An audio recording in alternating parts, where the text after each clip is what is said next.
Friends, welcome back to my channel paper learners. বন্ধুরা, তোমাদেরকে স্বাগত আমার এই চ্যানেলে। আজকের তারিখ 5 এপ্রিল 2022।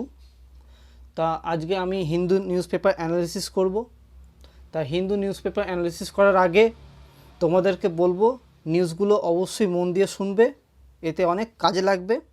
তার বেশি সময় নষ্ট না করে আমি শুরু করছি আমার আজকের যে নিউজগুলো। তা প্রথম যে নিউজটা সেটা দেখতে পাচ্ছ যে RBI surprises with 40 BPS rate increase amid inflation alarm.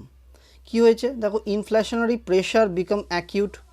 বলছে reserve bank of India is sudden move on Wednesday raised the repo rate by 40 basis points to 4.4, citing inflation that was globally rising alarm and spreading fast. The repo rate increase was the first since August 2018.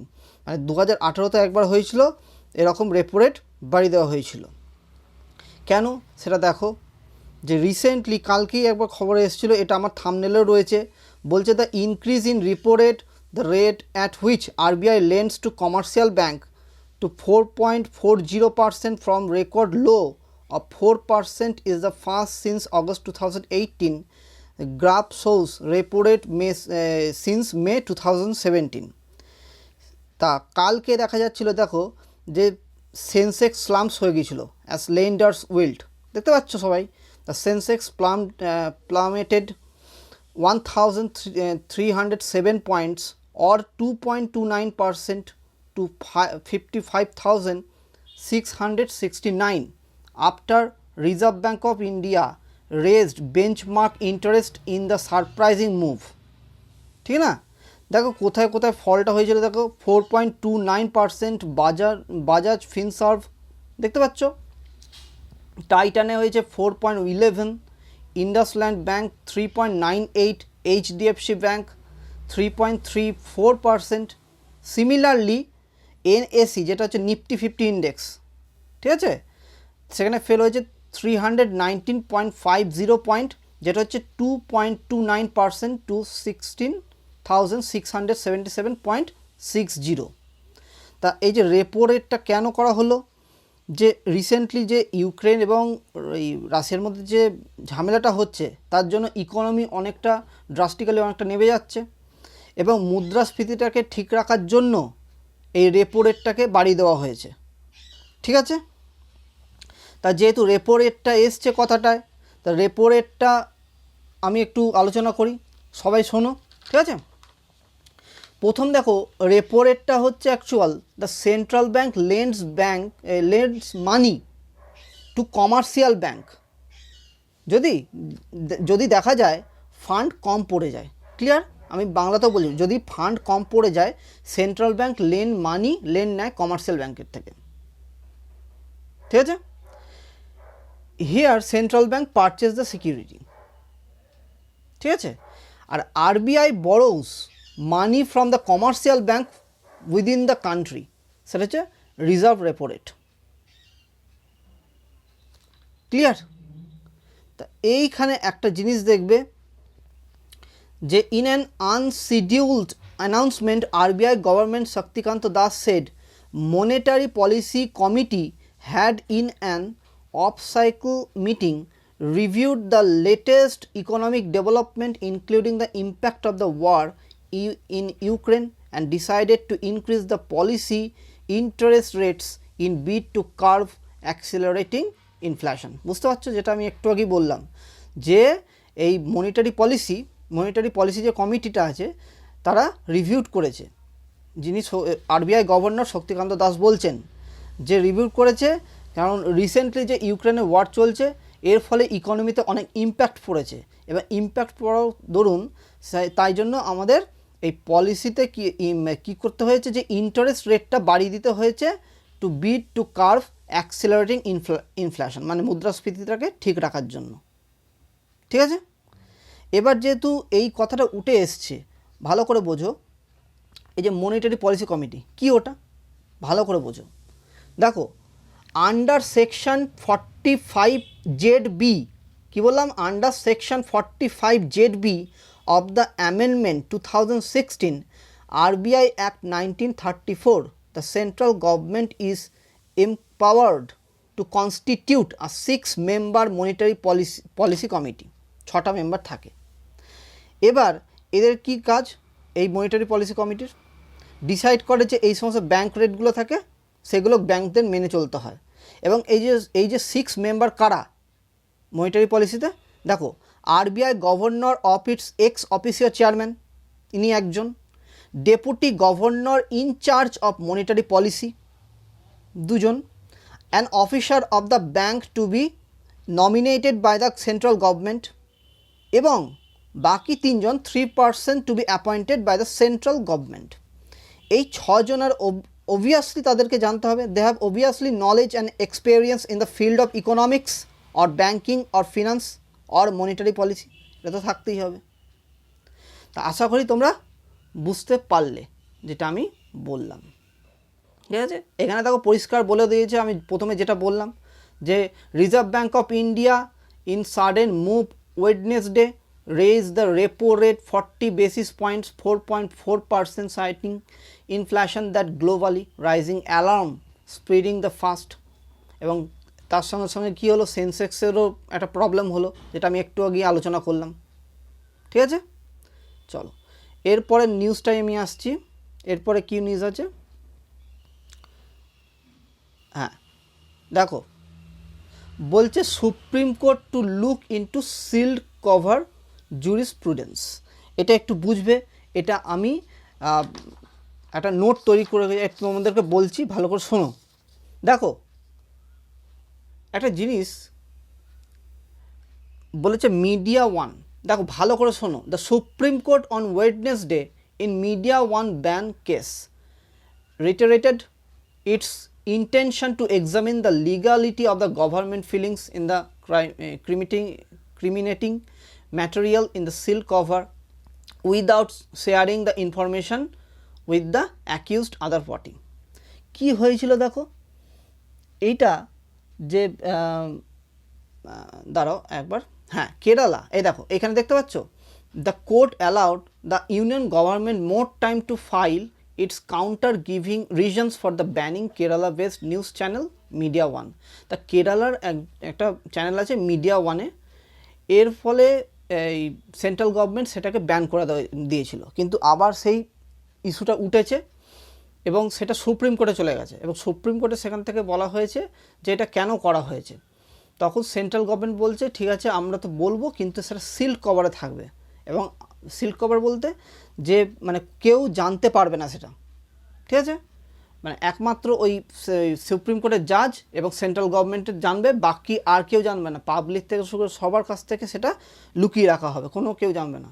কিন্তু সেখান থেকে দাঁড়িয়ে এখানে দেখো যে এখানে একটু জিনিস বলে দিই, the issue of sealed cover jurisprudence came up in the previous hearing on March 15, এর আগেও এসেছিল, when the center wanted to pass on to the court its internal files regarding the ban in a sealed cover, ঠিক আছে।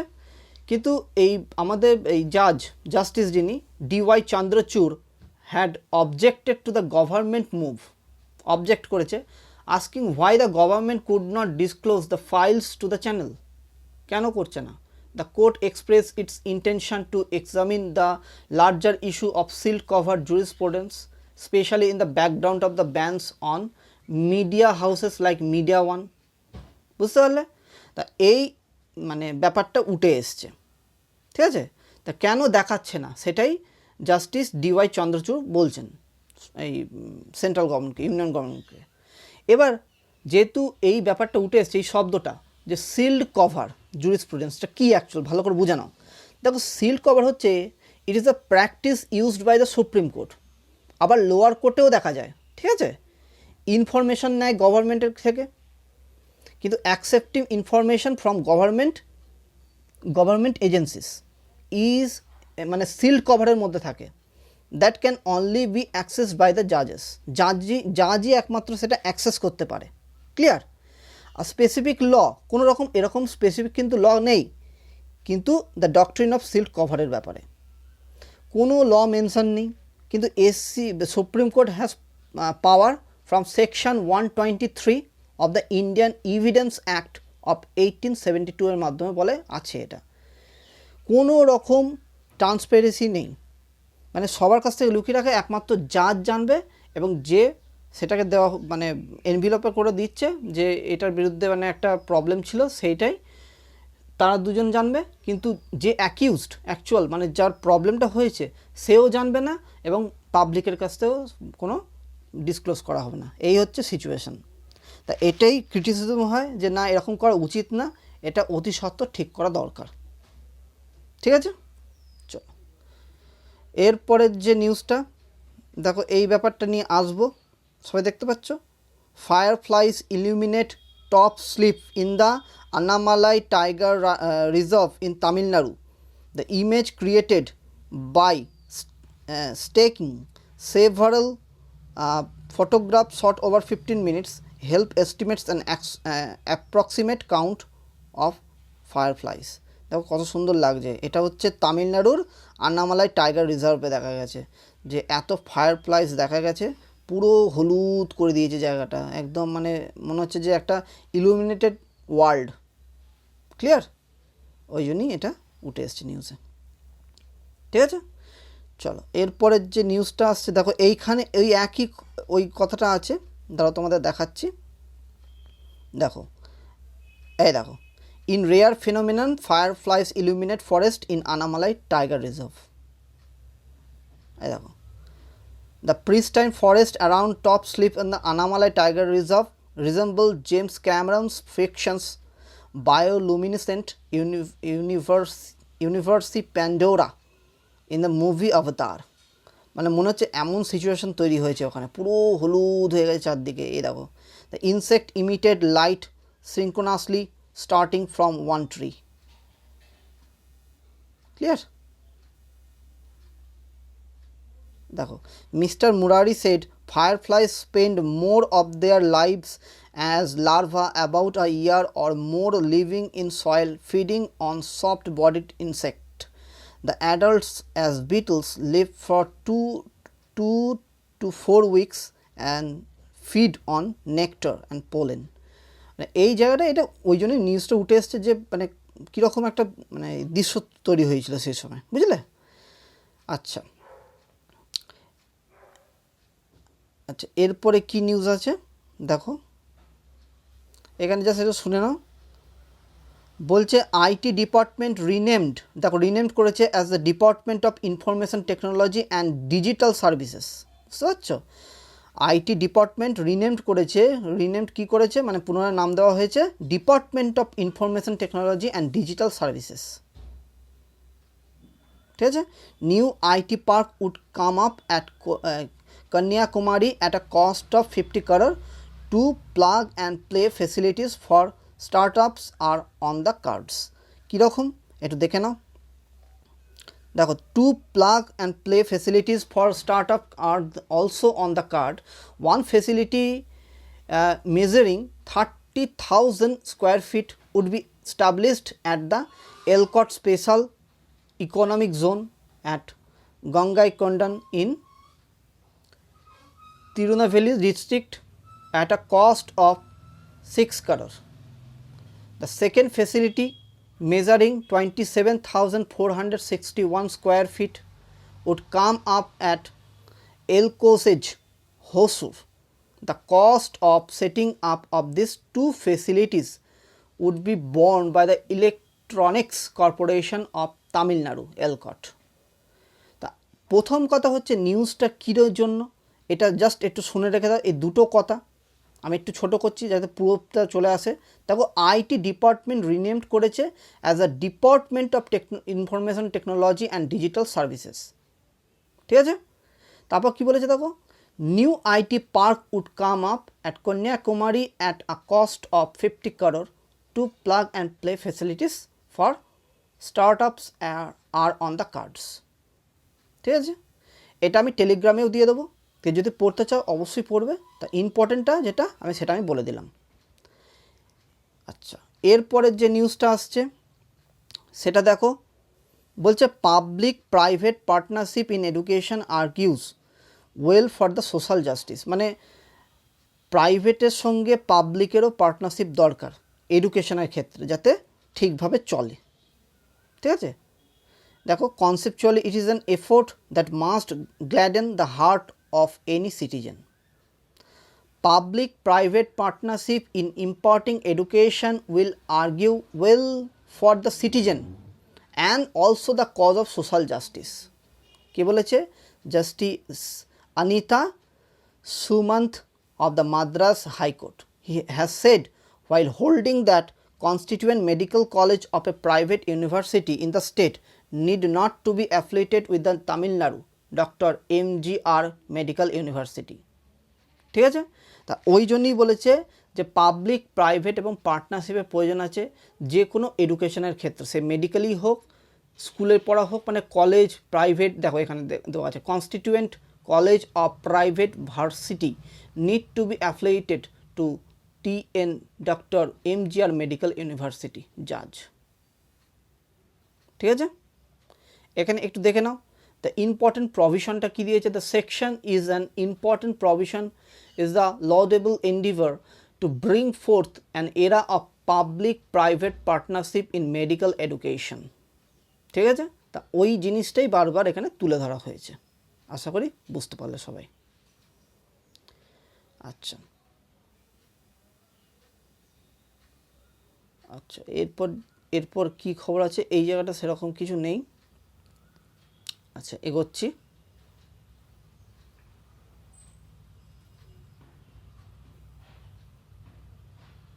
এখানে দেখো বলছে Tamil Nadu does not figure on FCI list of major rice supplier.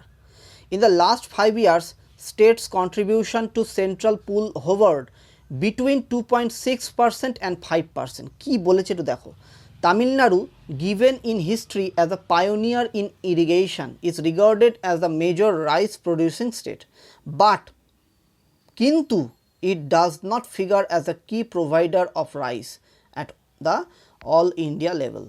If one is to be considered the data on rice procurement as furnished by the Food Corporation of India. In the last 5 years, the contribution of Tamil Nadu central pool hovered between 2.6% and 5%. ঠিক আছে, দেখো current kharif marketing সিজনে 2021-22 October সেপ্টেম্বরে the year before have been particularly good ছিল, yet this does not take the state behind the 5% mark. Considering Tamil Nadu's annual requirement of about 38 lakh tons of rice of the public distribution system, the state has to depend on supplies from the central authorities. Central authorities উপর depend হয়ে গেছে and other states, as what gets produced by the authorities locally is barely sufficient for the PDS. As far as Tamil Nadu is concerned, the authorities procure paddy. দেখো প্রকিওর paddy হচ্ছে মানে নিতে হচ্ছে, when processed into rice yield about 2/3 of what is produced originally. Leaving aside the largest, মানে যত largest যে সমস্ত স্টেটগুলো আছে যারা রাইস প্রডিউস করে, Punjab, West Bengal, Uttar Pradesh, a comparatively study of Tamil Nadu and select state including 2 in the southern region reveals that Tamil Nadu is virtually behind all others. বুঝতে পারছো, তামিলনাড়ুকে সেইটা দেখতে হবে, সেটাই বলতে চাইছে। দেখো এখানে ইয়ে দেওয়া আছে, দেখো অন্ধ্রপ্রদেশ 40, দেখো 29.24, দেখো সব থেকে কম কিন্তু তামিলনাড়ু, দেখো 22.64, দেখতে পাচ্ছ। এখানেই বলেছে in lakh tonnes as on April 28, 2022 the marketing season for the 2021-22 is still on. The table has been, এই টেবিলটা দিয়েছে দেখো, table has been prepared on the basis of data compiled for the annual kharif marketing season October September, মানে সব থেকে কম দিয়েছে তামিলনাড়ু। দেখো সিচুয়েশনটা, সেটাই এখানে তুলে ধরা হয়েছে। ঠিক আছে, চলো এখানে দেখো একটা জিনিস বলে দিয়েছে, in the last 5 years states contribution on to central pool hovered between 2.6 and 5%, মানে লাস্ট 5 ইয়ারে এই জিনিসটা দেখা যাচ্ছে। ক্লিয়ার? এখানে একটা ছোট্ট আছে, দেখে নাও। Pfizer open drug development centre in IITM research park. কি দেখো বলছে, Pfizer the leading pharmaceutical company inaugurated a global drug development centre কোথায়? IIT Madras research park campus here on Wednesday. This is the company's first such facility in Asia. এটা প্রথম এশিয়ার মধ্যে first such facility. দেখো, set up at the cost of over 150 crore। The centre is spread over 61,000 square feet. বুঝতে পারছো? Has 10 laboratories with cutting edge equipment. It will develop small molecules innovative for the mutations, active pharmaceutical ingredients for the global markets, released by the company said.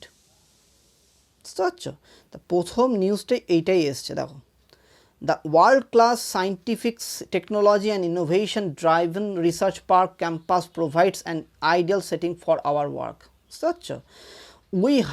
we are hopeful that the proximity to the IIT's Madras and other technology research park starts up will improve academia industry partnership and encouragements greater collaboration to drive innovation। মানে এইগুলো হবে, ঠিক আছে? এখানে দেখো একটা জিনিস বলে দিয়েছে, সেট আপ আ কস্ট, আমি একটু আগে বললাম, set up a cost of 150 crore। The centre is spread over 61,000 square feet. মানে এটা হচ্ছে এশিয়ার প্রথম কিন্তু, ঠিক আছে? The research and the development center, now opened in Chennai, will employ over the 250 scientists and other professionals. Tamil Nadu Health and Family Welfare Department Principal Secretary J. Radhakrishnan said the center will offer Indian scientists the opportunity to establish a global footprint in medical research and development. বুঝতে পারলে? মানে এটা আরও সুবিধা করবে Indian সায়েন্টিস্টদের, the opportunity to establish a global footprint in medical research and development. আশা করি সবাই বুঝতে পারলে। আচ্ছা, এরপরে কি নিউজ আছে দেখি।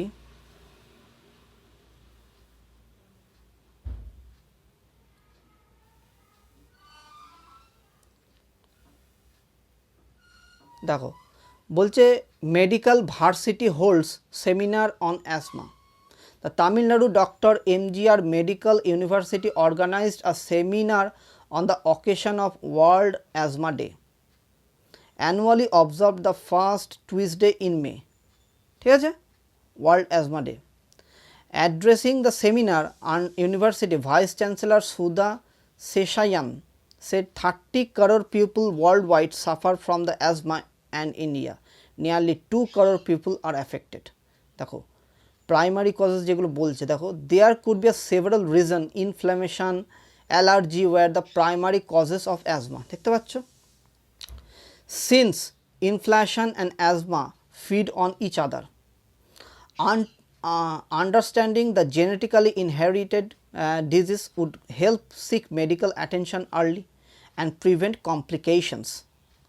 Asthma could lead to the narrowing of air passageways. বুঝতে পারছো?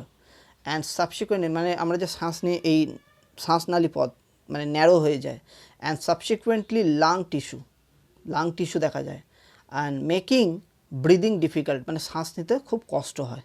এটা হচ্ছে অ্যাজমা, ঠিক আছে? The condition can be managed but can not be cured. তার জন্য এই বলা হচ্ছে যে মেডিকেল ভার্সিটি হোল্ড সেমিনার করা হয়েছে অ্যাজমার ওপর। ক্লিয়ার? আচ্ছা,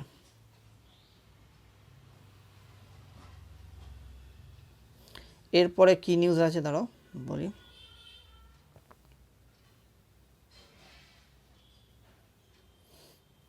দেখো এখানে একটু দেখো, বলছে Kerala seeks to contain shigella spread.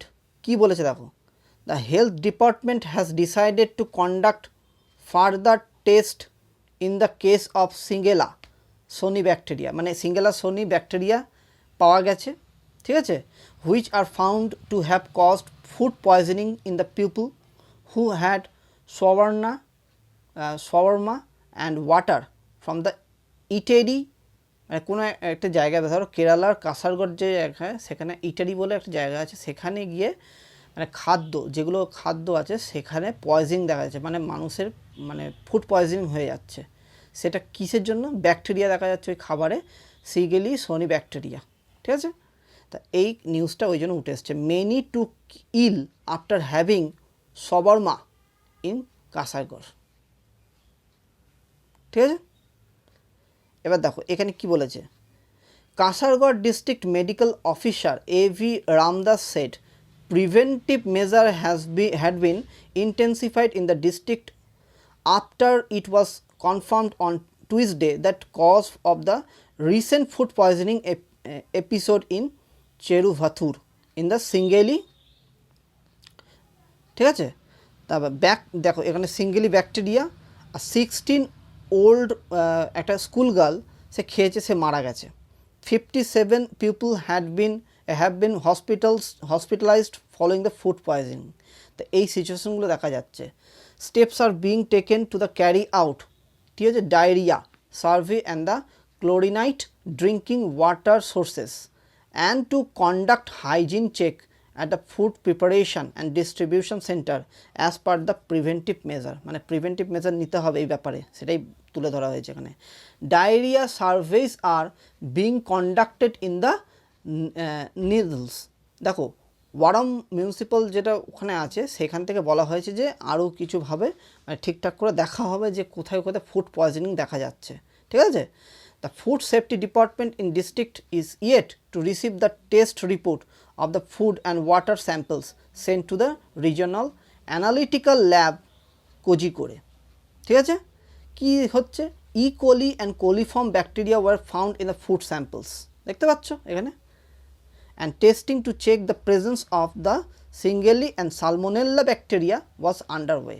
মানে এই যে সিচুয়েশনে দেখা যাচ্ছে মানে খাদ্যের মধ্যে কিন্তু এই ব্যাকটেরিয়া দেখা যাচ্ছে এবং তার জন্য একটা মেয়ে মারা গেছে এবং আরও 57 জনের হসপিটালাইজড হয়ে আছে। তা সেইটা নিয়ে নিউজটা উঠে এসছে, আশা করি সবাই বুঝতে পারলে। আচ্ছা এখানে জাস্ট একটা জেনে রেখে দাও যে cloud burst leaves Hyderabad in shambles, ঠিক আছে।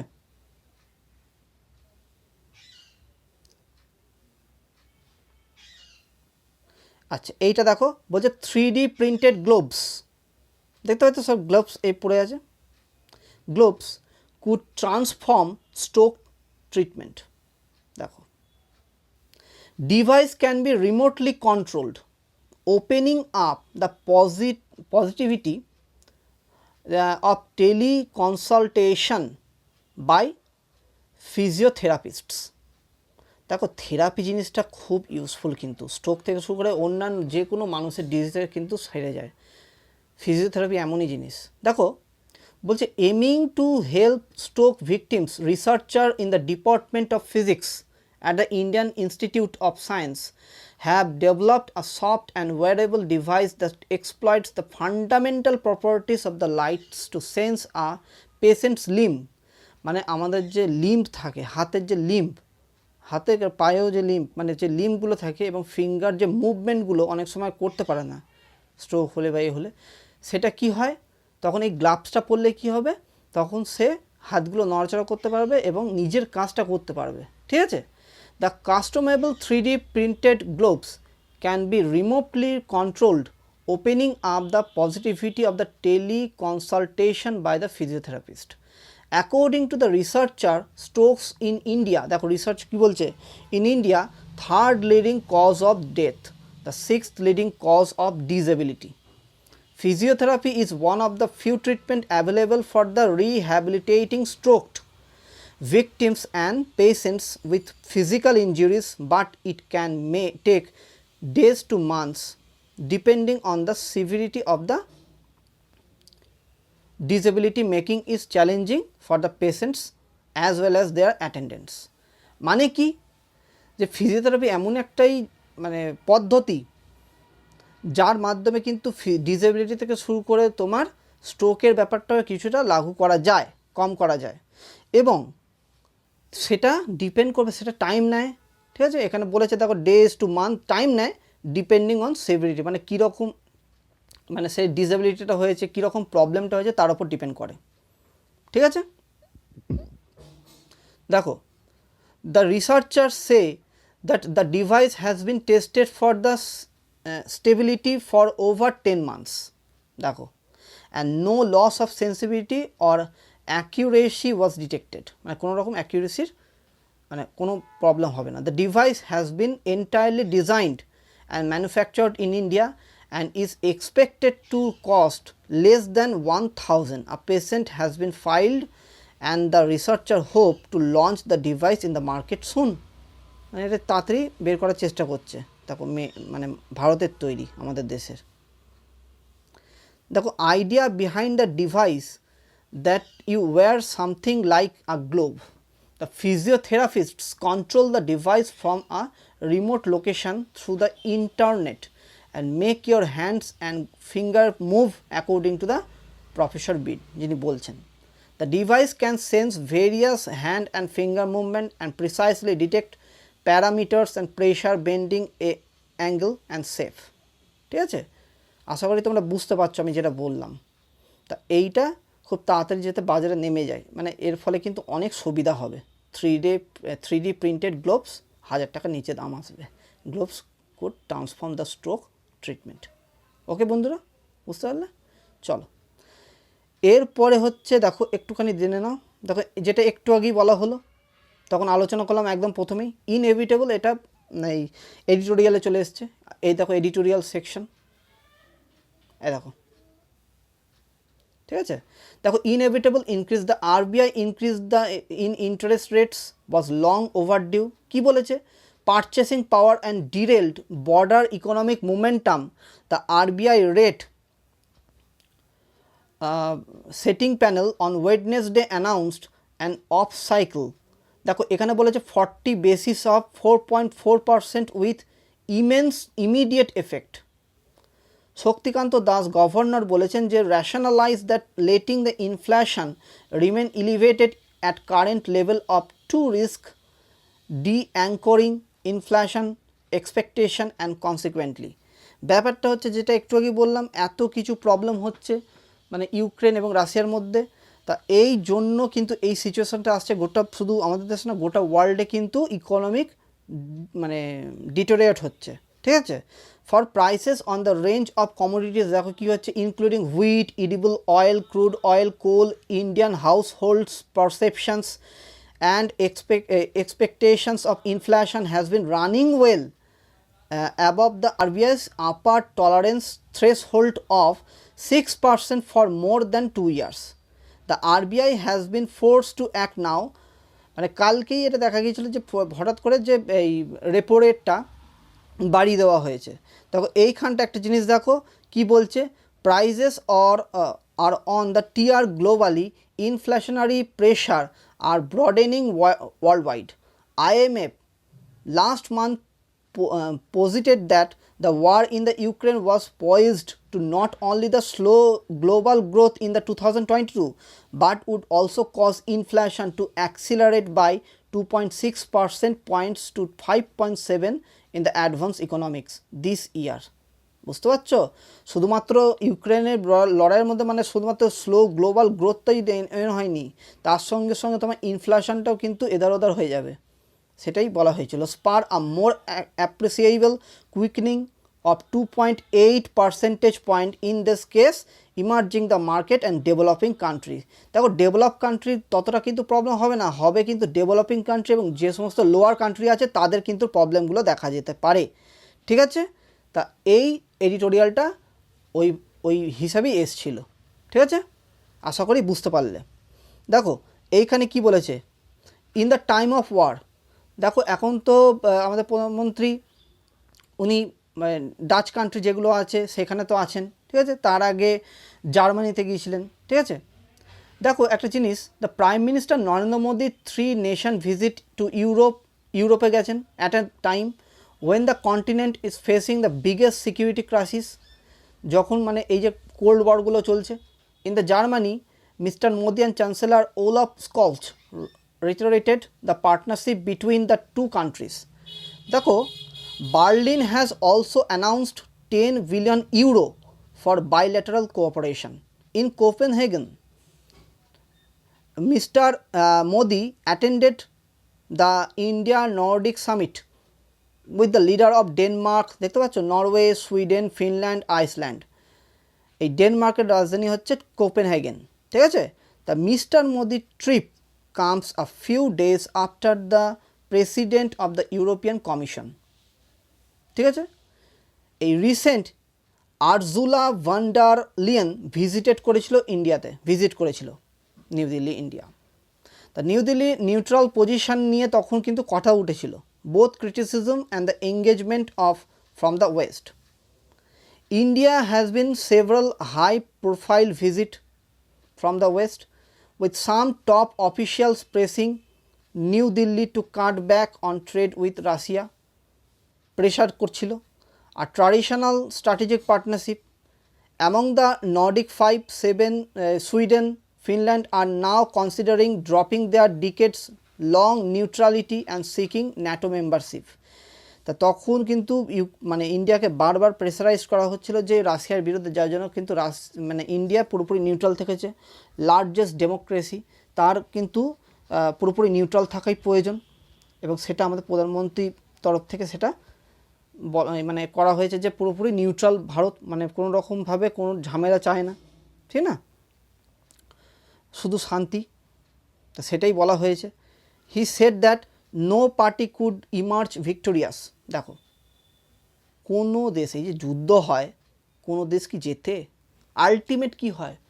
দেখো, জেতে সে সামান্য আনন্দ, কিন্তু আলটিমেট তো সব কিছুই একটা জগতের মধ্যে সব মানুষরা রয়েছে। তা সেইখানে দাঁড়িয়ে যদি এই সিচুয়েশানটা হয় যে একজনকে মারছে, মানে সেখানে তো ব্যাপারটা হয়ে গেল কি, ধরো কোনো একটা দেশকে অ্যাটাক করলো, একটা দেশকে অ্যাটাক করলো, তখন তার মানে সব জায়গায় পুরো ধূলিসাৎ হয়ে গেল। সে আবার প্রত্যুত্তরে কী করলো, তাকে আবার অ্যাটাক করলো, আবার তা ধ্বংস হলো। তা আলটিমেট তো কোনো রেজাল্টও এসে যায় না। The dialogue was the only way out. India and Germany was also unveiled the contours and the next level of their partnership. Germany has said India is its central partner in Asia and that close cooperation would continue expand. Europe is expected to take more scrutinized approach to policy from now given to the direction of the Ukraine. তা এই ব্যাপারটা উঠে এসছে, ওই জন্য এই যে cold war থাকা সত্ত্বেও এই জিনিসগুলো ইউরোপে গিয়ে এখন ট্রিপে আছেন আমাদের প্রধানমন্ত্রী। ওকে, আচ্ছা, এরপরে কি আছে দেখো, এইখানে একটা জিনিস জানবে যে ইকোনমিক স্পিড বাম্পস আপ। এখানে বলেছে যে দেখো, Nepal economic challenges are Real but suggestions that it already deep crisis may be going to Sri Lanka. মানে নেপালের অবস্থাটা শ্রীলঙ্কার মতনই বলছে যে মানে এতটা ডিপ ক্রাইসিস হয়েছে, ঠিক আছে। তা আমি এইটা তো আলোচনা করবই, তার সঙ্গে সঙ্গে তোমাদেরকে আমি একটা জিনিস বলবো, সেটা খুব মন দিয়ে শুনবে, ঠিক আছে।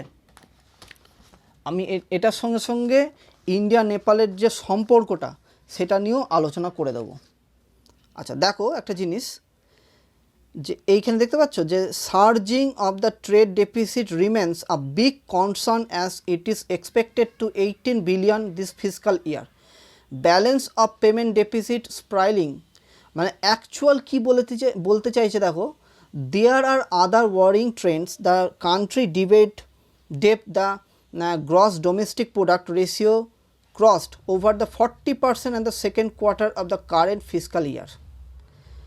Nepal, দেখো এখানে দেখো, a lack of pragmatic policy intervention in Nepal and abrupt moved reorient economic plan. নেপালও চেষ্টা করছে সেলফ সাফিসিয়েন্স হওয়ার, এক কথায় বলতে গেলে, has exposed the structural vulnerability of Nepal's economy. এখানে বলতে চাইছে other, the true and unfortunate that Nepal's economy is overtly politicized. Tensions between the finance minister Janardhan Sharma and the governor of the central bank Mahaprasad Adhikari, যেটা ওখানে মানে খুব problem ওখানে চলছে, ঠিক আছে।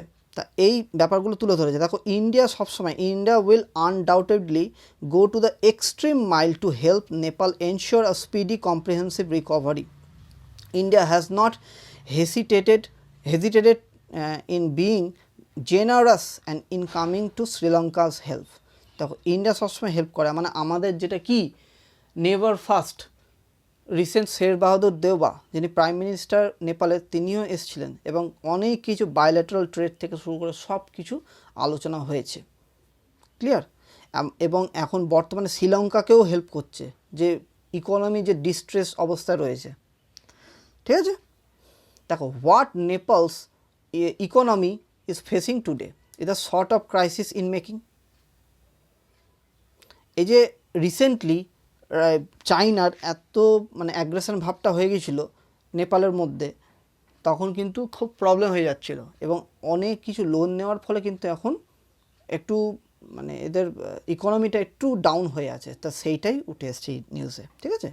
Nepal is a dire need of augmenting the preparedness on the domestic economic front. তা ওদেরও ভাবতে হবে এটা front along with the need-based infrastructure whole to impart the right momentum to an economy that is overtly politicized. মানে ওদের যে ইকোনমিটা পুরোপুরি politicised হয়, not inspiring enough for the big business ideas to prevail and flourish. Nepal's political economy should get the traction, the national consensus and the full aspiration the people also reposition the country to the global state.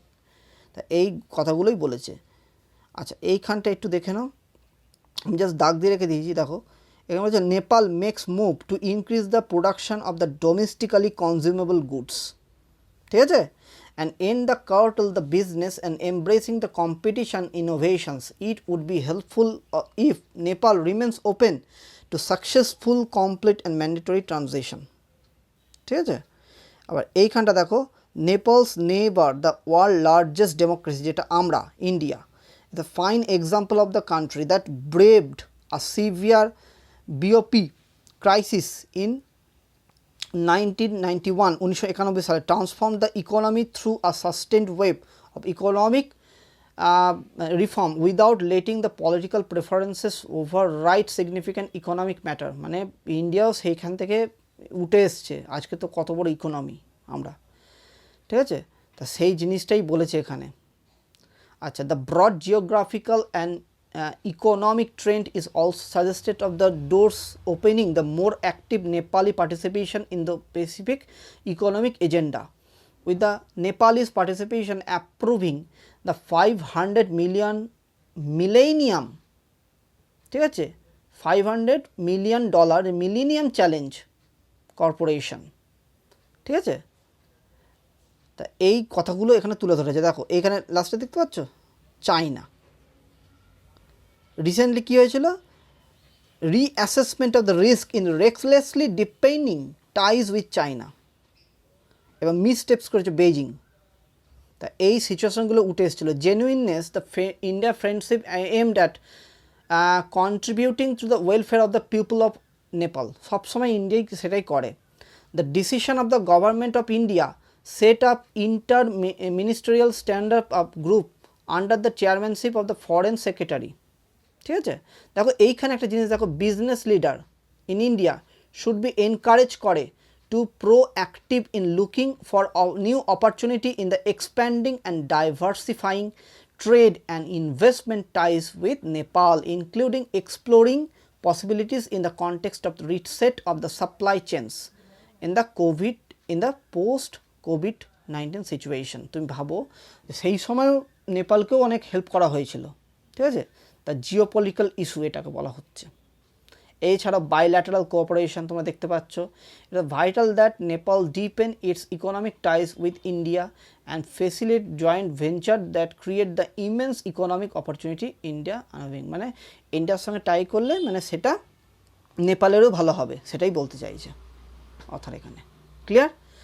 এবার আমি যেটা বললাম, আমি একটু আগেই বললাম যে নেপাল আর ইন্ডিয়ার মধ্যে সম্পর্কটা একটু বলে দিই, যেটা এর আগেও আলোচনা করেছিলাম। দেখো নেপালের সঙ্গে জিওগ্রাফিক্যাল, হিস্টোরিক্যাল এবং কালচারাল ইকোনমিক লিঙ্কেজ রয়েছে, এবং হিন্দুইজম বুদ্ধিজমের ব্যাপারটাও রয়েছে। বুঝতে পারছো? কি হয়েছে দেখো, পিপল বিটুইন মানে আমাদের সঙ্গে পুরো হাউস টু হাউসের একটা ব্যাপার, মানে পাশাপাশি তো দেশ। দেখো রিভার অরিজিনেটিং ইন নেপাল, যেটা আমরা ইন্ডিয়াতে হাইড্রো পাওয়ার পোটেনশিয়াল তৈরি করছি, ইকোলজি ব্যাপারটা হচ্ছে ইন্ডিয়া নেপালের মধ্যে পিপল টু পিপল মানে কানেক্ট রয়েছে, ঠিক আছে। প্রমোট ইকোনমিক গ্রোথ অ্যান্ড ডেভেলপমেন্টের ব্যাপার। আচ্ছা, আমরা মৌ সাইন করেছি রেল ট্র্যাকের, Kathmandu with Raxaul in India. India is looking to develop inland waterways, শুনছো, ফর দ্য মুভমেন্ট অফ কার্গোটাকে মানে ঠিক মতন চালানোর জন্য আমরা ইনল্যান্ড ওয়াটারওয়েজ ইউজ করি, ভালো করে বোঝো। বাইল্যাটারাল ডিফেন্স কোঅপারেশন, যেটা গোর্খা রেজিমেন্টস থাকে, ইন্ডিয়া আর্মিতে রিক্রুটমেন্ট হয় from hilly district of Nepal. 2011-তে আমরা মিলিটারি এক্সারসাইজ করেছি, যেটার নাম হচ্ছে সূর্য কিরণ।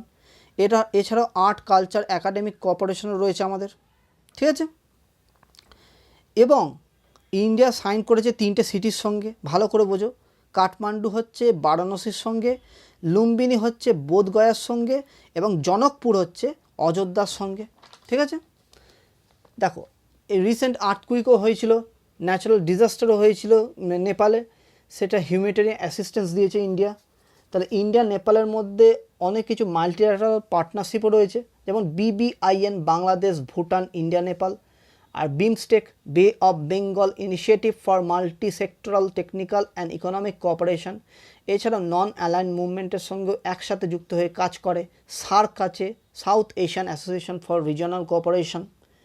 তো রিসেন্ট টাইম এই চায়না ইন্টারভেনশন, যেটা একটু আগেই বললাম, একটু আগেই তোমাদের সঙ্গে আলোচনা করলাম চায়নার যে ইন্টারভেনশন রয়েছে।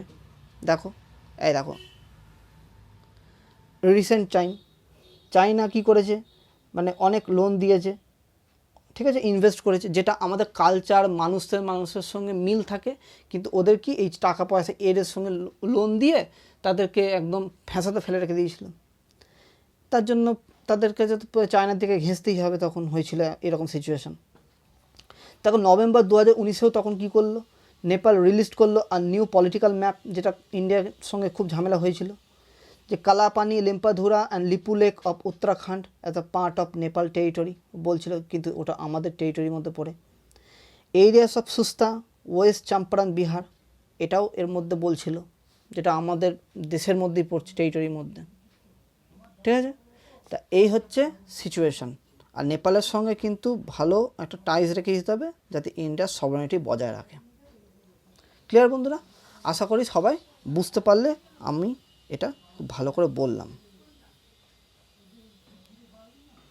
আচ্ছা, এরপরে যে নিউজটা আসছে দেখো, একটু জাস্ট দেখে নাও, যে inflation control needs another model. Inflation হচ্ছে মুদ্রাস্ফীতি, এটা জাস্ট একটু দেখে নাও। বলছে inflation is back a talking point in public arena, some would say belatedly, for wholesale price inflation has been in the double digits for the over 12 months. Wholesale তোমার price inflation কিন্তু double digit হয়ে 12 months ধরে। India's official measure of the inflation, the rate of change of the consumer price index has now breached the reserve bank of India upper target করেছে 6% for the 3 months continuously, ঠিক আছে। এইখানে একটা জিনিস দেখো, the rate at which, মানে এখানে কি সেন্ট্রাল ব্যাঙ্ক কন্ট্রোল করে, the rate at which it lends the commercial banks, যেটা একটু আগে আলোচনা করলাম প্রথম দিকেই, রেপো রেটটা কী, this it is argued that will induce the firm to stay their investment plans and reduce the inventories, lowering production as economy-wide output declines becoming in equal to the natural level of output, inflation will cease, ঠিক আছে। তা এই নিউজটা এটা এসছে। এবার দেখো agriculture goods প্রাইসের ব্যাপারটা কি বলেছে, the implication for the policy maker that inflation is driven by the agriculture good prices, as is the case in India presently, is that focus should be on increasing the supply of these goods, ঠিক আছে। This could be win-win solution for the agriculture production grow fast. Agriculture গুডসের কিন্তু price কিন্তু ঠিকঠাক রয়েছে, সেটাই বলেছে। The economy এক্সপ্যান্ডস without inflation, Ideally, food prices should decline for the consequence of the rise in the demand for the other goods will propel the economy forward, but the product mix of agriculture becomes the relevant here. Growing per capita income, India has shifted the average consumption baskets towards the foods rich in minerals such কোথায় কোথায় দেখো fruits, vegetables, proteins such as milk, দেখো milk and meat, but the exception of the supply of this food have been lower than the growth of demand for them. ঠিক আছে, তা এইগুলো demand করছে কিন্তু এক্সেপশন রয়েছে যে ফুডগুলো সেগুলো হচ্ছে মানে এইগুলো ছাড়া যে সমস্ত ফুডগুলো আছে সেগুলো হচ্ছে lower than the growth in the demand for them, মানে ডিমান্ড যেটা রয়েছে তার থেকে গ্রোথটা কম হচ্ছে। ক্লিয়ার? আচ্ছা, তা এই ব্যাপারটা এসছে নিউজটা। ঠিক আছে, এখানে একটা নিউজ দেখো, the workers hit the hardest. The women and salaried workers have been affected the most by the pandemic in India. কি বলেছে একটু শুনে নাও। 7 million short of the employment level of the pre-pandemic year 2019-20. By this overstate the impact pandemic, employment was on declining trend on over the মানে দেখা বলেছে it was following the rate of 0.31 per annum. If the trend had continued uninterrupted by the pandemic, employment would have fallen by 2.5 million from 408.9 million in 2019-20 and to 406.3 million in 2021-22. তা এই তথ্যটাই এখানে বারবারই আলোচনা করা হয়েছে, তা সেইটাই এখানে বলা হয়েছে। ঠিক আছে, ক্লিয়ার? আশা করি বুঝতে পেরেছো যে বলেছে ওমেন অ্যান্ড স্যালারিড যে সমস্ত স্যালারি দেওয়া যে কাজগুলো সেইগুলোর কিন্তু এফেক্ট পড়ছে, নন স্যালারিড নয়। ঠিক আছে, ওকে, চলো এরপরের যে নিউজ আসছি দেখো, high court rejects bail of 8 Koregaon accused. এই কোরেজিয়ান বলছি। The Bombay high court on Wednesday rejected the petition. দেখো ভীমা কোরেগাঁও একটা কাস্ট ভায়োলেন্স হয়েছিল, ঠিক আছে, সেই ভায়োলেন্সটা হওয়ার ফলে সেখানে সবাইকে অ্যারেস্ট করা হয়েছিল।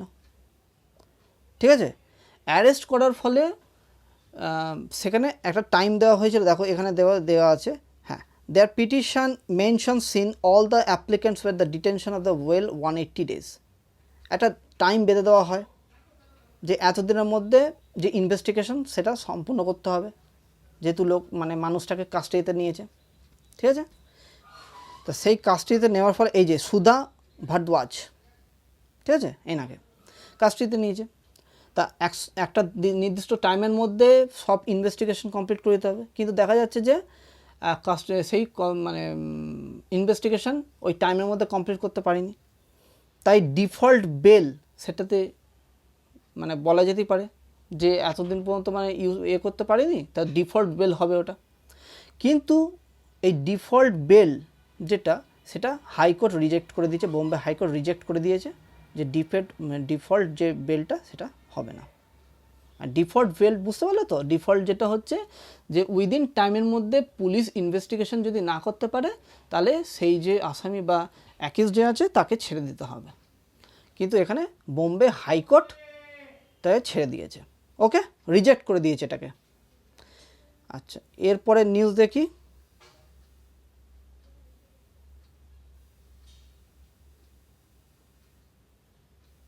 আচ্ছা এইটা তো হলো সিল্ড কভার, তো বলে দিয়েছি আমি।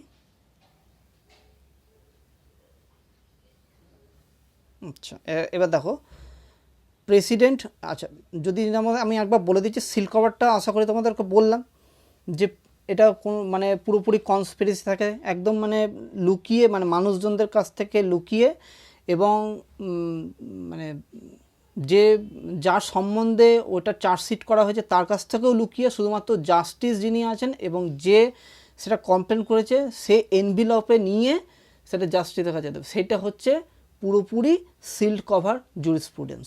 আশা করি বুঝতে পেরেছো তোমরা।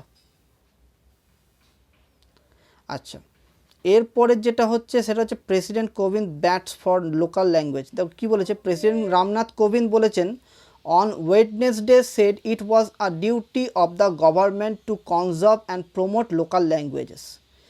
উনি বলেছেন his statement at the 61st annual conference of the Bodo Sahitya Sabha in the western Assam's Tamulpur attend significance after a row in north east India. তা উনি বলেছেন যে এই বোডো যে সাহিত্য সভার মাধ্যমে এই যে আসামে যে বোডো ভাষা, এটা কালচারটাকে পুরো তুলে ধরতে হবে। এবং কখন বলেছেন তিনি দেখো, Ramnath Kovind at the 61st annual Bodo literary meet on Wednesday. তো এইটুখানি জেনে রেখে দাও, দেখো হি ওয়াজ অ্যাটেন্ডিং আ বোডো কনফারেন্স। ওকে, চলো। আচ্ছা, এইখানে আর কোনো নিউজ নেই। এবার দেখো, Modi holds bilateral talk with Nordic leaders. ভালো করে বুঝবে। দেখো, prime minister Narendra Modi on Wednesday held a series of bilateral meetings with the counterpart Norway, Sweden, Iceland, Finland. এবং সেখানে গিয়ে ডিসকাস করা হয়েছে যে বাইল্যাটারাল কোঅপারেশন কীভাবে হবে, এবং সিকিউরিটি থেকে শুরু করে আইটি সিকিউরিটি থেকে শুরু করে ইনোভেশন, স্ট্রং টাইস কীভাবে তৈরি হবে। ঠিক আছে, তা এইগুলো নিয়ে আলোচনা হয়েছে। আমি মেন জায়গাগুলো বলছি। ফার্দার সিমেন্ট বাইল্যাটারাল টাইস, ট্রেড, ইনভেস্টমেন্ট, টেকনোলজির ওপর, কালচারাল সব কী হবে। তাছাড়াও আমাদের যে ডায়াসপোরা আছে তাদের সঙ্গেও আমাদের প্রধানমন্ত্রী মিট করেছে। ঠিক আছে, এছাড়াও দেখো blue economy, clean energy, IT and innovation নিয়ে ডিসকাস করেছে। তা ব্লু এনার্জিটা কি এটা একটু বলে নিই, ভালো করে শুনবে। দেখো, ব্লু এনার্জিটা হচ্ছে according to the world bank the blue energy বলছে, blue economy. According to the world bank the blue economy is a sustainable use of ocean resources. মানে সমুদ্রের যে সমস্ত রিসোর্স আছে সেটা সাস্টেনেবলি, মানে কোনো রকম ক্ষতি না করে ইউজ করতে হবে। Improved livelihood and jobs while preserving the health of ocean ecosystem. ঠিক আছে, it helps a coastal Nations to extend the benefit of ocean resources to all. Coastal যে নেশন আছে সেখানে অনেক বেনিফিট করবে। এটা কে ইন্ট্রোডিউস করেছিল ব্লু ইকোনমিটা? গুন্টার পৌলি। দেখো, blue economy is not just about market opportunity, শুধুমাত্র মার্কেট অপরচুনিটি দেয় না, ইট অলসো এটা প্রোভাইড করে protection and development more intangible blue resources. যে সমস্ত ব্লু রিসোর্স থাকে, মানে ফিশ থেকে শুরু করে যেগুলো ব্লু রিসোর্স, সেগুলো প্রোটেকশন এবং ডেভেলপমেন্টের মানে কাজ করে। দেখো, এক্সাম্পল হচ্ছে traditional way of life, carbon sequestration, coastal resilience to help vulnerable states. ঠিক আছে, এই মানে পুরোপুরি যে সমস্ত ব্লুর ওপর, মানে ব্লু ইকোনমিটাকে যাতে ঠিকঠাক থাকে সেটার ওপর মানে বলা হয়। দেখো, গ্রিন ইকোনমি এছাড়াও আছে গ্রিন ইকোনমি। গ্রিন ইকোনমিটা কি, সেটা ফোকাস করে sector of energy, transport, agriculture, ফরেস্ট্রির ওপর। আর ব্লু ইকোনমি কি, ফিশারিজ সেক্টর, ম্যারিন, হ্যাঁ, কোস্টাল রিসোর্সেস, বুঝলে। কিন্তু বোথ ইনকর্পোরেট দুটোই strategy address the climate mitigation and adaptation, মানে দুটোই কিন্তু ক্লাইমেটের উপর ডিপেন্ড করছে। এছাড়া ব্রাউন ইকোনমি আছে। ব্রাউন ইকোনমি কিসে, ফসিল ফুয়েল তারপর তোমার হচ্ছে কোল, ফসিল ফুয়েলগুলো কি, কোল, অয়েল, গ্যাস।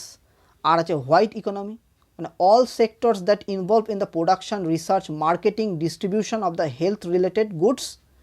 যত হেলথ রিলেটেড গুডস আছে, সার্ভিসেস আছে, সেগুলো সব হোয়াইট ইকোনমির মধ্যে রয়েছে। ঠিক আছে, আশা করি তোমরা বুঝতে পারলে ব্লু ইকোনমি কি অ্যাকচুয়াল। আচ্ছা, এখানে দেখো বলেছে supreme court is loud and clear on noise pollution. Supreme court বলেছে supreme court judgments which govern the use of loud speaker were use intend to protect the citizens.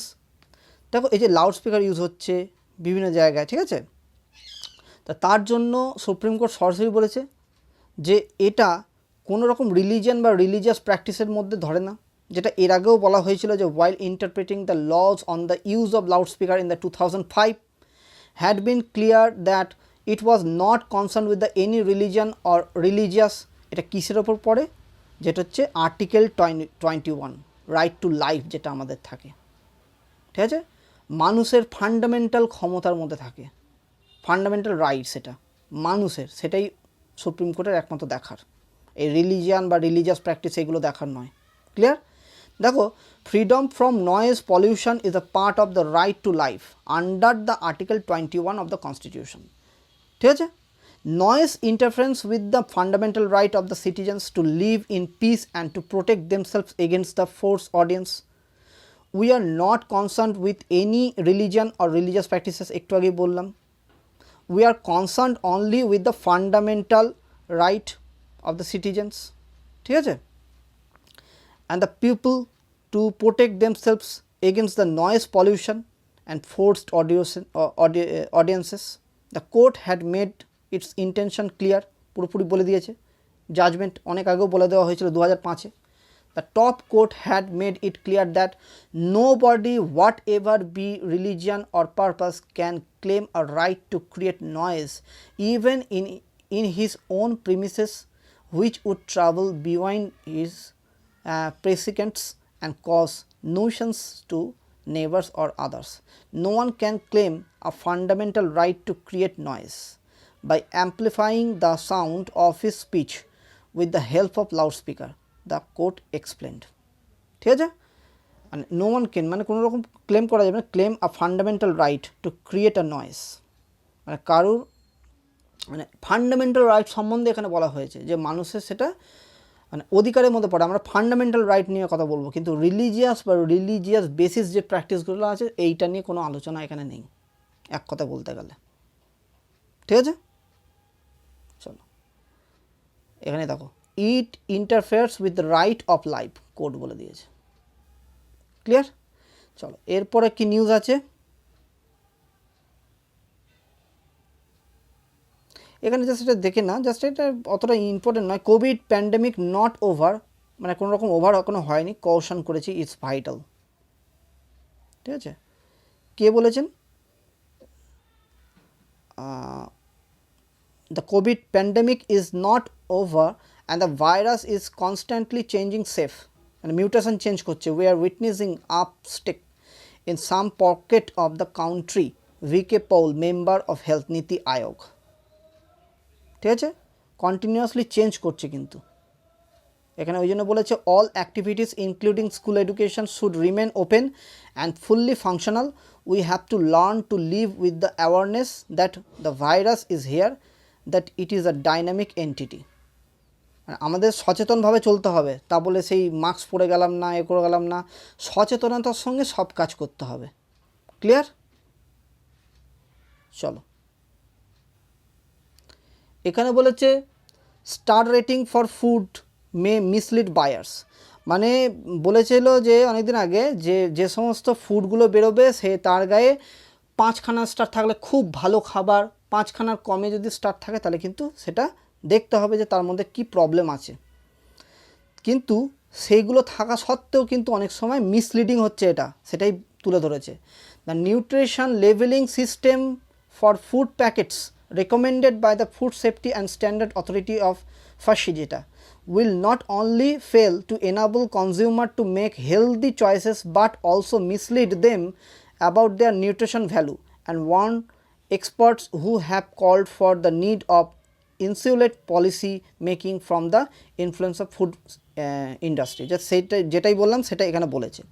দেখো এখানে বলেছে যে আরেকটা মুভ করা যেতে পারে। The move has upset the public health expert who favour the warning level system term such as the black and white stop symbol using in the chili and the red warning system in the Israel. দেখো এই যে warning সিস্টেমটা কিন্তু ইসরায়েলেও use হয়, যে black and white stop symbol যেগুলো থাকে সেগুলো ইউজ করা হয় চিলি আর রেড ওয়ার্নিংয়ের ক্ষেত্রে। In each of 3 ingredients salt, sugar and fat, sugar, ঠিক আছে।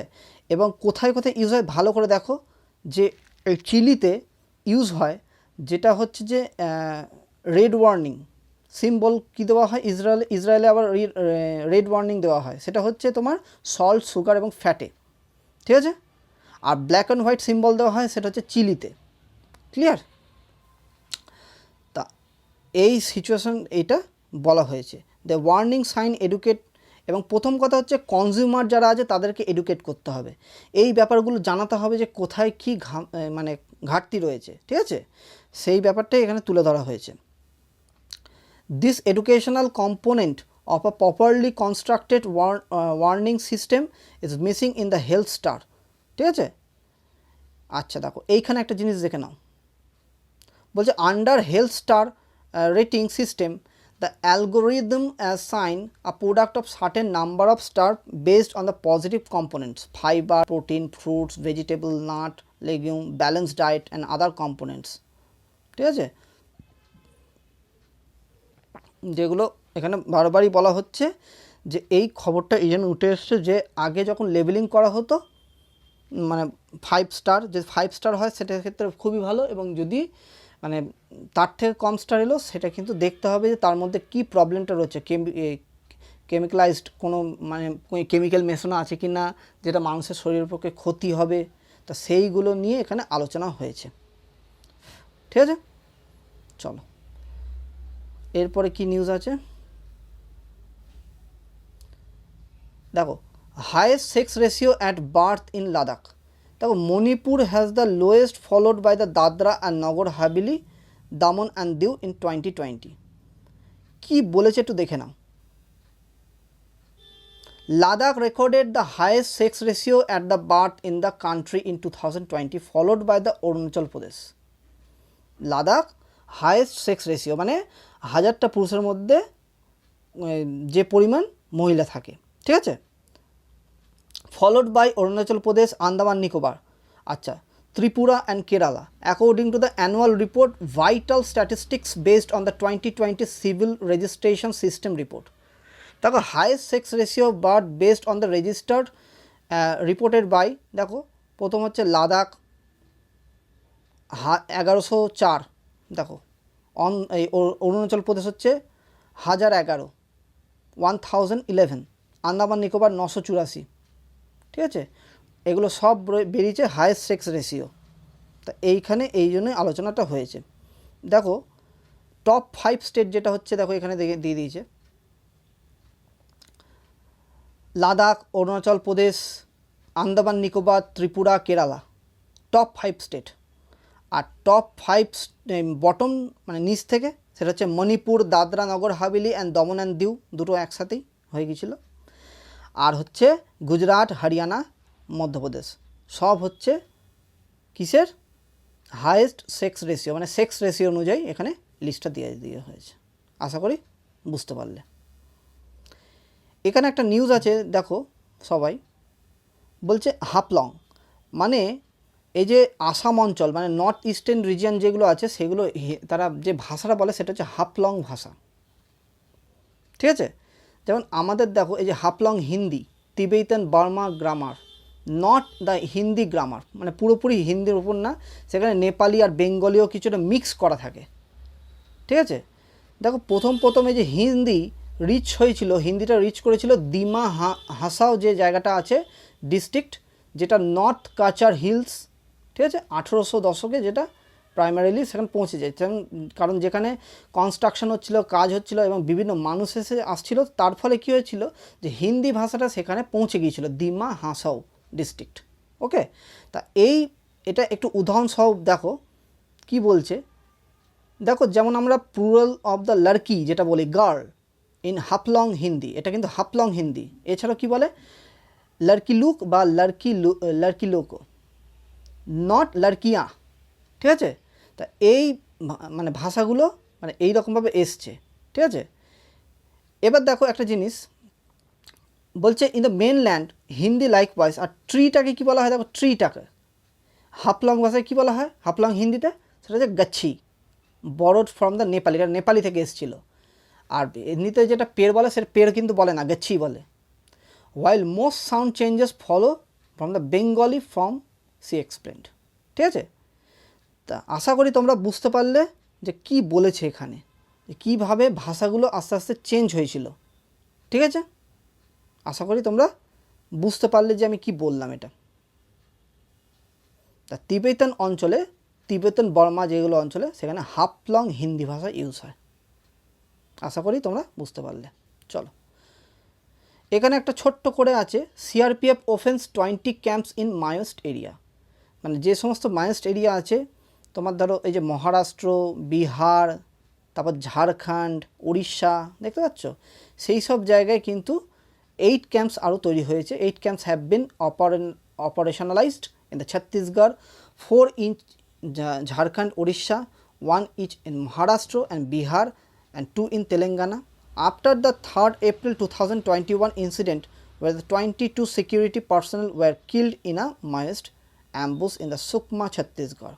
তা ওই জন্য সিআরপিএফ কী করেছে, central reserve police force open 20 camps in the Maoist areas. Okay, চলো,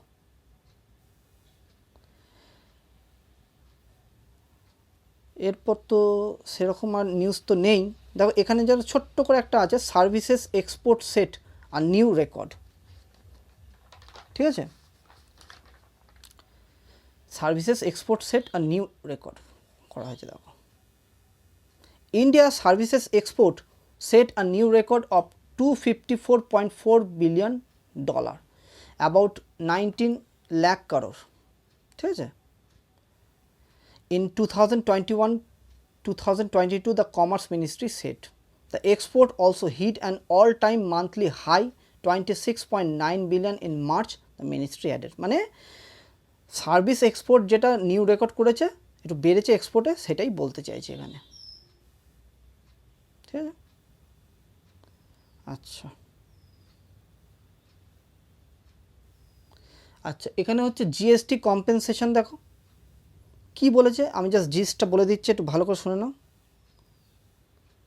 দেখো বলেছে the prime minister Narendra Modi said, এখানে বলেছে হেডিংটা দেখো, the status of GST compensation dues. আমি জাস্ট জিএসটা বলে দিচ্ছি এবং তাড়াতাড়ি বলছি, খুব ভালো করে শোনো। Last week prime minister Narendra Modi said that the several non-BJP ruled state had failed to cut taxes on the fuel products. ঠিক আছে, some of the states countered that due to the pending dues from the center, including that of the compensation for the implementation GST, মানে এখনো compensation কিছু due আছে, ওই জন্যই এটা প্রবলেমটা তৈরি হয়েছে। The finance ministry responded that outstanding GST compensation dues 2021 to 22 stood at 78,704 crore, এখন অনেকটা বাকি আছে। It is said that it was unable to pay dues owing to the inadequate balance in the compensation cess collections. If the states get a larger share of the higher GST collection clocked in the April-May 1.42 lakh crore over the 1.67 lakh crore, it would help them push capital spending plan and execute planned infrastructure project. ঠিক আছে, তা যদি এইগুলো মানে করে, বুঝতে পারলে তো। এইবার দেখো আমি তোমাদেরকে একটু ভালো করে বুঝিয়ে দিই, তাহলে ব্যাপারটা বুঝতে পারবে কি হয়েছিল সিচুয়েশনটা। দেখো জিএসটি ট্যাক্সেশন হচ্ছে actual, GST become applicable from the 1 July হয়েছে 2017-তে, ভালো করে বোঝো। ঠিক আছে, after the enactment of the 101 constitution amendment act, আমি এর আগেও জিএসটি নিয়ে আলোচনা করেছিলাম, দেখে থাকবেন। GST central and state indirect taxes merge করে তৈরি হয়েছিল। এর ফলে দেখো ভালো করে বোঝো, এর ফলে তখন সব স্টেট কিন্তু অপোজ করেছিল যে আইডিয়া অফ জিএসটির ব্যাপারে। সেন্ট্রাল গভর্নমেন্ট প্রমিস করেছিল to the state for any shortfall in the taxes revenue due to the GST implementation for the period of 5 years। ঠিক আছে, যদি কোনো রকম শর্টফল বা কোনো রকম প্রবলেম দেখা যায়, সেন্ট্রাল থেকে হেল্প করা হবে এবং আগামী 5 বছর মানে 17 থেকে 22, বুঝতে পারছো, তখন বলেছিল যে 14% গ্রোথ কম্পেনসেশন দেওয়া হবে যদি কোনো প্রবলেম হয়। কিন্তু 2017-তে আস্তে আস্তে 2017-তে যখন আসন্ন যে 5 বছর, সেখানে বলা হয়েছিল যে স্টেটকে যে তোমাদের কম্পেনসেশন দিয়ে দেওয়া হবে এবং 14%-এর মধ্যে কোনো রকম প্রবলেম হবে না। ঠিক আছে, 14%-এর এখানে কোনো রকম প্রবলেম হবে না, 14% গ্রোথ তোমাদের কম্পেনসেশন দেওয়া হবে, যা কম্পেনসেশন দেওয়া হবে তার মধ্যেই তোমাদের সেটা ঠিকঠাক হয়ে যাবে। কিন্তু কিন্তু ব্যাপারটা কী হয়েছে, 2017-18 তো ঠিক চললো, 19-ও ঠিক চললো, কিন্তু 20 সালে এসে কোভিড-19 জন্য পুরোপুরি ধাক্কা খেলো। এর ফলে জিএসটি কালেকশানও হচ্ছে না ঠিক মতন, এবং সেন্ট্রাল সেখানে যদি জিএসটি কালেকশন না করতে পারে তাহলে রাজ্যকে কী দেবে, এই সিচুয়েশানে এসে দাঁড়িয়েছে। ঠিক আছে, যেটা এই খবরের মধ্যে এসছে। এখন আরও ডিলে হচ্ছে এবং কম্পেনসেশন ডিলে হতে হতে হতে আরও জমছে, অনেক টাকা জমে যাচ্ছে। এখন 2022-এ তো চলছে, কিন্তু এখন কম্পেনসেশন দেওয়া দরকার ছিল, কিন্তু সেটা কিন্তু এখনও দেয়নি। তা ঠিক করা হয়েছে 2025-26 ওইখানে দিয়ে দেওয়া হবে। ঠিক আছে, কিন্তু এবার দেখা যাক কী সিচুয়েশানটা আসে। এই দেখো, টিল মার্চ একটা বেঁধে দেওয়া হয়েছে যে টিল মার্চ 2025-26-এ এটা মানে কম্পেনসেশন দেওয়ার কথা আছে। ঠিক আছে, আচ্ছা। আর এইখানে একটা জিনিস দেখে নাও, দেখো, from July 2017 when the GST regime kicked off till 7.35 lakh crore have been released by the GST compensation of the states. তা আমি এখানে যা লেখা আছে সেইটাকেই আমি তোমাদেরকে ভালো করে বুঝিয়ে দিলাম, আশা করি তোমরা বুঝতে পেরেছো। দেখো, Indian position on the world press freedom index, দেখো এখানে আরও ভালো করে আছে, দেখো ভালো করে বুঝবে। দেখো অ্যাকশন দাঁড়াও, বলছে Indian ranking in the 2022 world press freedom index has fallen 150 out of 180 countries. ঠিক আছে, অ্যাকশন দাঁড়াও বন্ধুরা। হ্যাঁ, according to the latest report release by the global media watchdog reporters without border RSF, আগে ছিল 142, সেখান থেকে এতটা নিচে নেমে গেছে। The top 3 position of the country with the highest press freedom, যেটা হচ্ছে নরওয়ে, ডেনমার্ক, সুইডেন। ঠিক আছে, নরওয়ে দেখতেই পাচ্ছ স্কোর কত, 92.65, ডেনমার্ক 90.27, সুইডেন হচ্ছে 88.84। ঠিক আছে, তা এই খবরটা উঠে এসছে। আর দেখো এইখানে দেখো ভালো করে, while singling out Moldova 40, দেখো Bulgaria 91 of the drastic improvement in the press freedom. দেখেছো, it has classified that the situation 28 countries including Russia হচ্ছে 155th, বেলারুস হচ্ছে 153, ভেরি ব্যাড সিচুয়েশান ওইখানে। আর 10 worst যে সিচুয়েশান দেখো, freedom including Myanmar 176, China 175, Turkmenistan 177, Iran 178, এরিথ্রিয়া 179, north Korea 180। টেলিগ্রামে তো দিয়েই দেবো, এগুলো অবশ্যই দেখবে ভালো করে। The report state that in India the violence against journalism, the politically partisan media and the concentration of the media ownership all that demonstrate the press freedom in its crisis. তা এটাই বারবার বলছে, তা অতি সত্ত্বর এগুলো ঠিকঠাক করে নিতে হবে। দেখা যাক কী হয় এরপরে যে খবরগুলো আসে। তা মিডিয়া এখন মানে আমাদের প্রেস, যেটা ওয়ার্ল্ড প্রেস ফ্রিডম ইন্ডেক্সে আমাদের এখন র্যাঙ্কটা খুব খারাপ অবস্থা, 150, বুঝতে পারছো। দেখো এখানে বলেছে যে countries are ranked after being assigned a score ranging from 0 to 100, with 100 representing the highest possible level of press freedom and 0 to worst. ঠিক আছে, তা এই ব্যাপারটা এসে দাঁড়িয়েছে, দেখা যাক এটা নিয়ে কী আর খবর আসে। ঠিক আছে, এখানে আবার জিসটাও বলেছিল যে Indian ranking in the 2022 world press freedom index fallen 150, 180টা দেশের মধ্যে 30 কম। According to the latest report released, the reporter without borders, countries are evaluated of 5 contextual kiser, political context, legal framework, economic context, social cultural context and safety, এইগুলোর উপর। The report describes the India as one of the world's most dangerous country for the media, এখানে বলেছে। It highlights that supporters of the Hindutva, এই দেখো এইগুলো ব্যাপারটা তুলে ধরেছে এখানে। The report describes the India as one of the world most dangerous countries for the media হয়েছে। দেখা যাক এরপরে কি খবর আসে, সেটা জানা যাবে। তাহলে বন্ধুরা আজকে কেমন লাগলো তোমরা অবশ্যই কমেন্টে জানাবে। লাইক, কমেন্ট, শেয়ার, সাবস্ক্রাইব অবশ্যই করো। আমি এগুলো টেলিগ্রামে দিয়েও দিই, তোমরা সেটা দেখো। আমার ডেসক্রিপশন বক্সে কিন্তু লিঙ্কটা দেওয়া থাকে, তোমরা অ্যাড হতে পারো। নতুন চ্যানেল যেহেতু আস্তে আস্তে সেটা ঠিক হবে। ওকে বন্ধুরা, তাহলে বন্ধুদের সঙ্গে শেয়ার করো। আমি বাংলা ইংরেজিতে কিন্তু আলোচনা করি। যার যেটা প্রবলেম হবে অবশ্যই কমেন্টে জানাও। কমেন্টে জানালে তাহলে আমি আরও উৎসাহ পাই এবং বুঝতে পারবো যে কোথায় আমাকে ঠিকঠাক করতে হবে। তোমরা অবশ্যই কমেন্ট করো।